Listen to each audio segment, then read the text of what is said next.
Okay, today we're going to be learning about quadratic inequalities, and these are the Common Core content standards and the mathematical practice we'll be using with the assignment today. Previously, you've solved linear inequalities. Today, you're going to graph quadratic inequalities in two variables, and you're going to solve quadratic inequalities in one variable. One new vocabulary word today, quadratic inequality.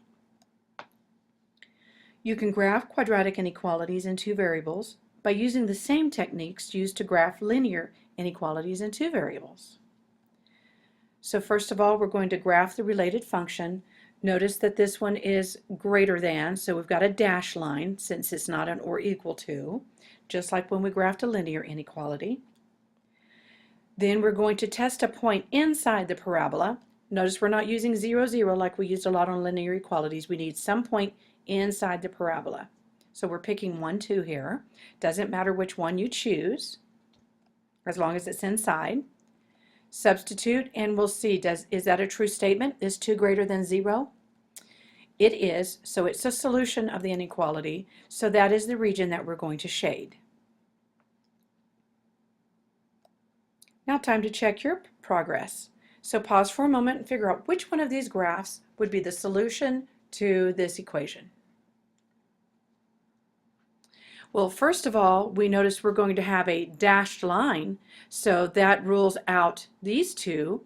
So it's going to be one of these two equations. If you picked a point inside the parabola, it made it true. So that's the area you shade. You didn't have to go any further. Okay, very good. Let's move on. Quadratic inequalities in one variable can be solved using the graphs of the related quadratic functions.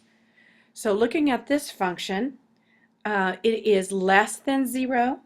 So the solution consists of x values for which the graph of the related quadratic function lies below the x-axis. Now if it was greater than, it'd be on or above the x-axis. So we're going to begin by finding the roots of the related equation. What that means is we're going to set it equal to 0. Then we're going to factor x squared minus 4x plus 3. So we know factors of 3 that we're going to add up to give us a negative 4. Signs are going to be the same and they're both going to be negative. Use the zero product property by setting them both equal to 0 and solve. So we find the solutions are at 3 and 1. 3 and 1. So we know that below, this is the part that satisfies because it's less than 0. So the solution set is x such that 1 is less than x is less than 3. So x falls between 1 and 3. Okay, time to check your progress. So pause the video for a moment and solve this one, then come back and check your answer. Okay, where your factor is x plus 3, x plus 2. So when you set them, use the zero product property, x is equal to negative 3 and x is equal to negative 2. And x falls between the two of them. Very good. The solution in this one consists of x values for which the graph of the related quadratic equation lies on or above the x-axis. Notice that this function is greater than or equal to 0.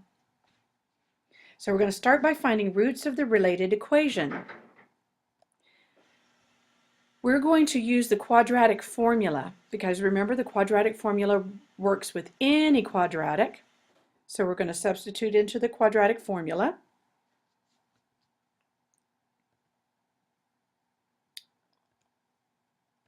So we know that it's going to fall between negative 3.16 and 0.16. Then they say to check your answer by testing a value of x less than negative 3.6 and 1 between these two, and then 1 greater than. So in all three sections of the graph, you're going to pick a value. So negative 4 is less than negative 3.16. And 0 is not less than or equal to negative 7. Test x is equal to 0. Okay, so that's between, so that one checks. And if we choose a value greater than 0.16, they're choosing 1. That one is not true. So we see that it falls between. Okay, time to check your progress. Now remember, using the quadratic formula, so solve this one, then come back and check your answer. When I substituted in the quadratic formula, I ended up with -3 plus 8.06 divided by 4 and -3 minus 8.06 divided by 4. So I end up with a positive 1.27 and negative 2.77. And this is less than negative, or x is less than negative 2.77 and x is greater than 1.27. Real-world problems can be solved by graphing quadratic inequalities. So notice that h of x is given in feet and time x is in seconds. They want us to figure out at what time in its flight is the ball within 15 feet of the ground. So less than or equal to 15. So 40x minus 16x squared is less than or equal to 15. So we add or subtract 15 from both sides and set it equal to 0 and write it in descending order. We're going to graph the related function. We can use a graphing calculator for that. We find our zeros are about 0.46 and 2.04. Therefore, the ball is within 15 feet of the ground for the first 0.46 second of its flight, and then from 0 to 0.46 second, and again after 2.04 until the ball hits the ground at 2.5 seconds. Okay, time to check your progress on it. So you can use a graphing calculator to graph this one. Did you set your function up negative 16x squared plus 28x is less than or equal to 10? So you subtract 10 from both sides and then solve, and then you put it in your graphing calculator. So for the first 0.5 second and again after 1.25 seconds. So we're going to solve a quadratic inequality algebraically. First, we solve the related quadratic equation, which we have done. So subtract 2 from both sides, factor. So our zeros are -2 and 1. We're going to plot the points on a number line, and they're going to be closed circles because it was or equal to, less than or equal to, so close the circles. Now we're going to test a value to see if it satisfies the original inequality. So x is less than -2. Nope, it's not going to be in here. If you pick a value between -2 and 1, yes, it satisfies. If you pick a value that's greater than 1, no, it doesn't satisfy. So we know we're graphing the part in between. So the solution set is all x such that x is -2, or -2 is less than or equal to x is less than or equal to 1. Okay, time to check your progress.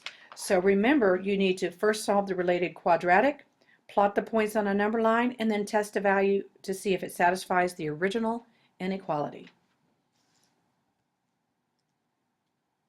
Answer is A. So I ended up with x squared plus 5x plus 6, because I had it less than or equal to -6.